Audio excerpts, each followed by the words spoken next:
Alors, Marx et Debord ne sont pas messianiques. Ils sont préfiguratifs. C'est-à-dire que, si vous voulez, c'est ce que je disais à Mademoiselle, dont j'ai oublié le nom.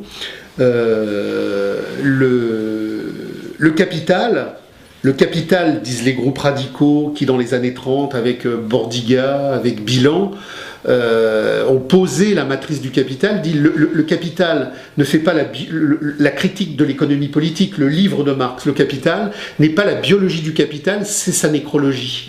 Et Marx n'a pas écrit au XIXe siècle l'histoire du capital au XIXe siècle, il a écrit l'histoire du capital des origines jusqu'au XXIe siècle, puisque tout justement ce transhumanisme cybernétique, robotique est décrit dans le capital, parce que il n'y a rien de neuf.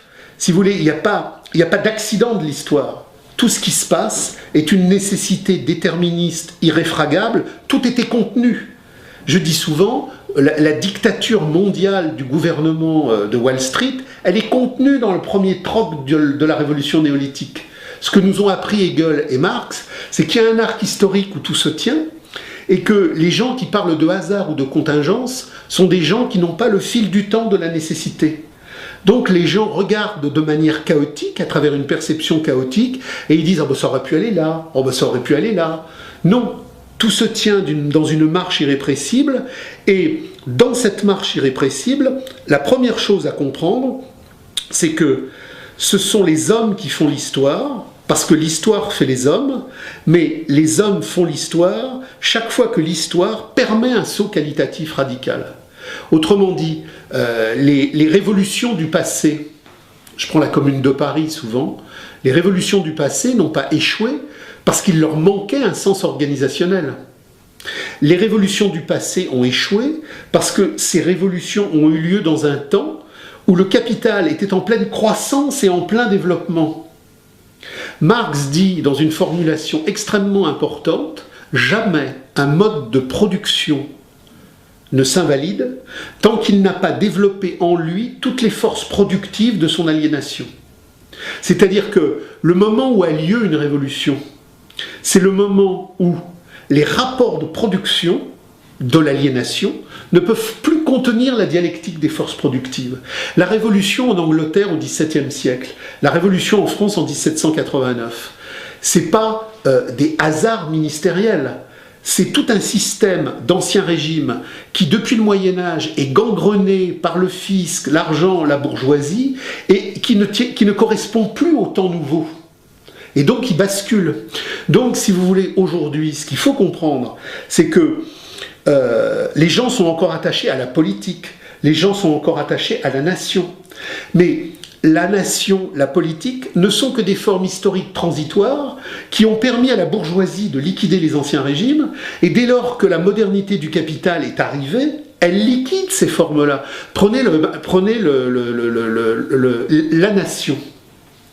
Il faut comprendre ce que Marx montre dans la dialectique du capital. Dans les sociétés d'ancien régime, je n'ai pas de nation, j'ai des pays. Pour que la bourgeoisie s'empare du pouvoir d'une manière accomplie, il lui faut créer un marché national. Elle crée la nation. Mais elle crée la nation dans un temps où la marchandise n'est pas suffisamment organisée pour cimenter par elle-même la société. Elle crée donc la nation et il faut une médiatisation aliénatoire qui s'appelle la politique. Quand le capital s'est emparé de la totalité du monde comme aujourd'hui et qu'il est devenu le capitalisme intégral de la dictature démocratique de l'argent, il n'a plus besoin de nation, il n'a plus besoin d'État, et toutes ces formes-là sont vétustes. Donc aujourd'hui, il ne s'agit pas de dire « Ah ben le taffetas arrive, on s'en fout ». Le taffetas est une merde. Donc il faut dénoncer tout ce qui va se passer avec le poulet à l'eau de Javel, tous ces trucs-là.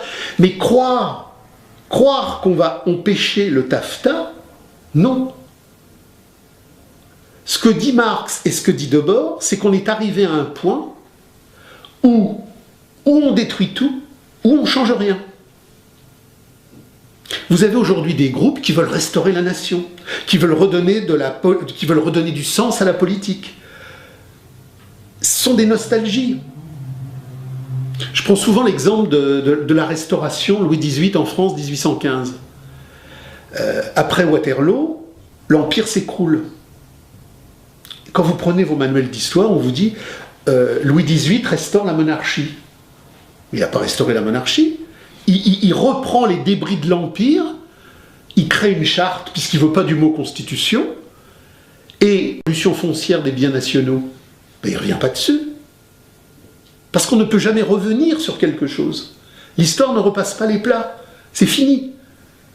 Et Louis XVIII a beau dire « moi je suis roi par la volonté de Dieu et par la charte », dans la mentalité paysanne de l'époque, le roi n'est plus sacré. Alors que Louis XIV était sacré. C'est fini. Quand quelque chose est désacralisé, c'est fini. Donc si vous voulez... alors les gens, il faut comprendre que les gens, vous me parlez du narcissisme, les gens ont un irrépressible besoin narcissique de participer à l'instant. Il se passe plein de choses. Il y a le taffetas, il y a la Constitution, il y a la Grèce. Les gens se disent ah, je veux participer à l'histoire. Donc je vais... Bon, on bombarde Gaza. Ah ben je veux participer. Si vous voulez, on est pris dans une dynamique narcissique. Il faut qu'on participe sur le moment. Mais il faut participer, mais pas narcissiquement, dans les prisons de l'imposture du moment. Moi, par exemple, je reprends toutes les positions révolutionnaires de Marx et de Rosa Luxembourg sur les luttes de libération nationale. On a vu ce qu'avaient été les luttes de libération nationale. Les luttes de libération nationale ont substitué à la classe capitaliste colonisatrice venue d'Europe une classe capitaliste locale, mais qui est encore plus féroce, parce qu'il faut mettre en marche une accumulation capitaliste. Quand on voit, regardez ce que l'Algérie est devenue après 50 ans de pouvoir FLN, mais c'est terrible. Mais Rosa Luxembourg le disait, ça. Donc, pour la Palestine, notre devoir d'intelligence, c'est de savoir que demain, quand il y aura une police palestinienne, des patrons palestiniens, une monnaie palestinienne, avec des usines palestiniennes, mais ils seront comme nous ici, pauvres couillons, avec des drapeaux français ou des drapeaux américains, ils seront dans l'exploitation nationale. Ça ne résoudra rien. Est-ce que vous pensez vraiment que vous faire tabasser sur la tête par une matraque palestinienne quand vous êtes en grève, c'est mieux que... Non, il faut appeler au grand soulèvement de nos racines humaines en profondeur de profondeur contre tous les États.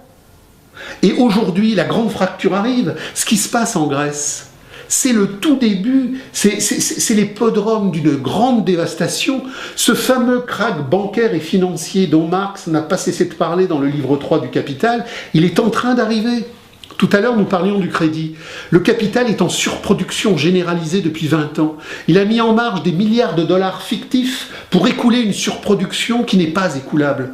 On est en train d'arriver à un point où tout va péter. Tout va péter. Et à ce moment où tout va péter, la rage de vivre, c'est que la critique de l'économie politique de Marx, contre toutes les économies politiques critiques qui veulent changer l'économie, changer la politique, changer la servitude, nous a appris que notre auto-émancipation humaine nécessitait l'abolition de l'argent et la communauté humaine. C'est ça la vraie radicalité, et c'est ça qu'il faut... C'est parce que si vous voulez, on est prisonnier de l'instant. Et c'est comme ça, si vous voulez, c'est comme un match. La névrose politique est en quelque sorte un jeu sportif. Les gens à la télé, ils voient un truc, ils disent bah, faut faire quelque chose. Ah bah, on ne peut pas laisser faire. Non, on ne peut pas laisser faire. Mais que faire?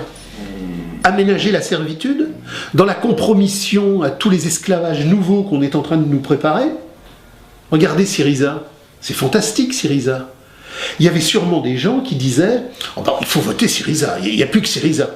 Syriza est en train de les vendre. Et les gens découvrent qu'il faut faire quelque chose sur le terrain du capital, c'est toujours se faire dévorer par le fétichisme de la marchandise.